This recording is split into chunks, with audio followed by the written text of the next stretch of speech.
তো আমি এই জন্য বলছি যে মন্ত্রিসভার মন্ত্রীরা এই একটা ব্যালেন্স রাখতে হয়। নিচে যারা এমপি টেমপি আছে এরা বেশিরভাগে বোঝে কি জানেন, ক্ষমতায় যাব, ক্ষমতায় গিয়ে ক্ষমতা দেখানো আমার জন্য ফরজ। ক্ষমতায় গিয়ে ক্ষমতা দেখানো মানে হচ্ছে গিয়ে আপনি ক্ষমতা দেখাবেন, এই আমার প্রচুর ক্ষমতা, পিডামো মারমু কাটমু, এটাই চুরি দাঁড়ি করে আপনি তুফান করে লাইবেন, এটাই হচ্ছে আপনার ক্ষমতা দেখানো। কোন গাধার বাচ্চা বাঙালিকে শিখিয়ে দিল যে আপনি যে একটা কিছু, এটা প্রমাণ করতে হলে আপনি প্রথমে 10-15 জন পিড়াই ফেলাইতে হবে। তারপরে মানে আপনি যে একটা কিছু, আরে ভাই আপনি একটা কিছু, আপনার একজন আপনার একটা ব্যক্তিত্ব আছে, আপনি একটা ফলোয়ান, এটা যদি সমাজে আপনাকে প্রুভ করতে হয় প্রথমে আপনি 10-15 জনের পিড়াই দিবে, আপনারা দেখলে মানুষ ভয় পাইতে হবে। নয় যে আপনি একটা কিছু, এটা আপনি তো তাহলে আপনি প্রমাণে করতে পারলেন, তাহলে আপনি কিছুই না। মানে আপনি সমাজে যদি কিছু হইতে হয় সমাজের মানুষ আপনার ভয় পাইতে হইব, আপনার আপনি 10-15 জনের কোপায় কাপায় দিতে হবে, পিড়াই দিতে হবে, তাহলে আপনি একটা কিছু, নয়তো আপনি চ্যান্ডেল ভালো না এই সমাজে। তো এটা হচ্ছে বাংলাদেশের সমাজ, কিন্তু পৃথিবী এভাবে চলে না।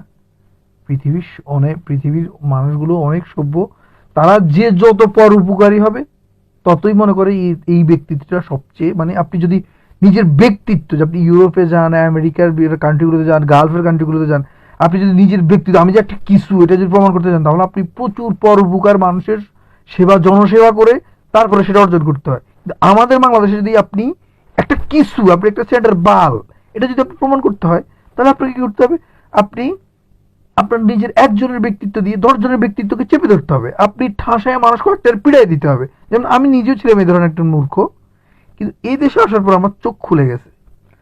তো এমপি থেকে তৃণমূল পর্যায়ে, নিম্ন পর্যায়ে যে কর্মীরা আছে একটা পার্টির, এই ছাতার মাথাগুলো ভালো বোঝে না, শুধু সারাদিন ঘেউ ঘেউ করে মাঠ পর্যায়ে, রাজনীতির বোঝে না, বিশ্বাস করেন রাজনীতির বোঝে না।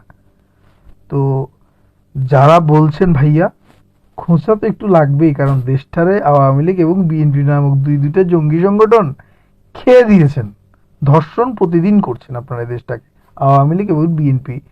আপনাদেরকে তো ওই 2008-এর আগে দেখেছি বিএনপিকে, আপনারা কত বড়, মানে ওই যে আপনারা তো তখন আপনাদের বিএনপির সবগুলো কর্মীই তো ছিল, আমি যে একটা চ্যাটার বল, আমি যে একটা কিছু 10-15টা কোবাইয়া দিমু, বিএনপি হোক আর আওয়ামী লীগ হোক, কোবাইয়া তারপর আমি যে একটা চ্যাটার বাল এই এলাকার, প্রমাণ দিতে হবে আমি মানে খাঁটি কর্মী, আমি যে একটা কর্মী মানে যোগ্য কর্মী, এটা প্রমাণ দিতে হলে বলে 10-15টা কিলা কোবাইয়া দেবো। আবার আওয়ামী লীগের তো এটা আরো জন, মানে কোবামু না, আওয়ামী লীগের গুলো হচ্ছে 2-10-15টা মাইরালামু। যেমন কদিন আগে একটা লাথায় মারালেছে না, দেখলেন না ভিডিও, বাইরে সবাই দিয়েছেন লাথায় মারালেছে, কারো জানি কদিন আগে, কে জানি, হ্যাঁ সবাই জানি আমরা, লাথায় মারা। তো মাইরিয়া যদি 10-15টা মারা, তো আমি কি করবি, কিসের করবি? আপনি যদি 215-215টা শুট করে মারি আলাইতে না পারেন, লাথায় মারি আলাইতে না পারেন, তাহলে আপনি কোনো কর্মী, আপনি কোনো যোগ্য কর্মী না। এই হচ্ছে কি আমাদের বাংলাদেশের রাজনীতি।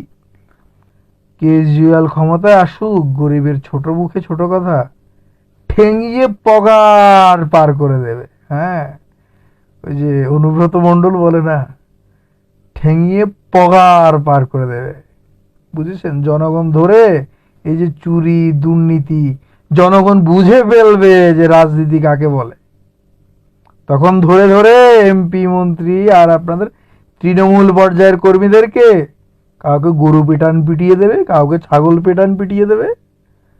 হ্যাঁ, কারণ পলিটিশিয়ান যে কত চোর বদমাস সেটা কেজরিওয়াল মানুষের চোখ খুলে দিচ্ছে।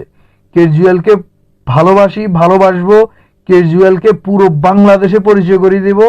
যারা রাজনীতি শিখতে চান, আমাদের বাংলাদেশের রাজনীতিবিদেরা বা আমাদের এই যে এই পশ্চিম এশিয়ার রাজনীতিবিদেরা কত চোর বাটপার, আর একজন রাজনীতিবিদ চাইলে কি করতে পারে, ঠিক আছে, সেটা কেজরিওয়াল দেখিয়ে দিচ্ছে। সে আমাদের শিক্ষক, অবশ্যই সে আমাদের শিক্ষক, তাকে নিয়ে পোস্ট করলে অনার্থক বলবেন, তাহলে আপনারা কেন নরেন্দ্র মোদীর কাছে আশা করেন, বাইডেনের কাছে অনেক কিছু আশা করেন, আমরা কেজরিওয়াল কাছে অনেক কিছু আশা করি। সে আমাদেরকে শেখাচ্ছে যে রাজনীতি কাকে বলে। হ্যাঁ, আপনাদের যে তারেক জিয়া, আমাদের শেখ হাসিনার ছেলে, এরা এসে বাংলাদেশে যে কোন বালটা ফেলাইও কি করব এটা আমাদের জানা হয়ে গেছে অলরেডি। প্লেনের টিকিট এখন বিএনপির আওয়ামী লীগের যারাই দেখবেন সবাই বলবেন যে শালার ধর। হ্যাঁ, আমরা ভাই আপনাদের ভাত মারতে আই নাই, আমরা কর্মী, আমরা এখানে গালফে আগে কামলা কাটি, হ্যাঁ, একটা প্লেনের টিকিট কাটবো 1,00,000 টাকা, 80,000 টাকা, এই সরকার কি লেগে আছে? কি লেগে আছে? জনগণের লাগে আছে নাকি নিজের পেটের লাগে আছে? এরা সরকার কেন হয়েছে? কেন প্রধানমন্ত্রী হইতে চায়? একবার একবার একবার খালেদা জিয়া হইতে চায়, একবার শেখ হাসিনা হইতে চায়। কি লেগে হইতে চায়? এটা আজও মাঝাবু বুঝে আসলাম না। মানে এই যে মানে প্রধানমন্ত্রী হবো, কি লেগে হবো জানি না। এমন এক অবস্থা আওয়ামী লীগের, এবার শেখ হাসিনা আর খালেদা জিয়ার।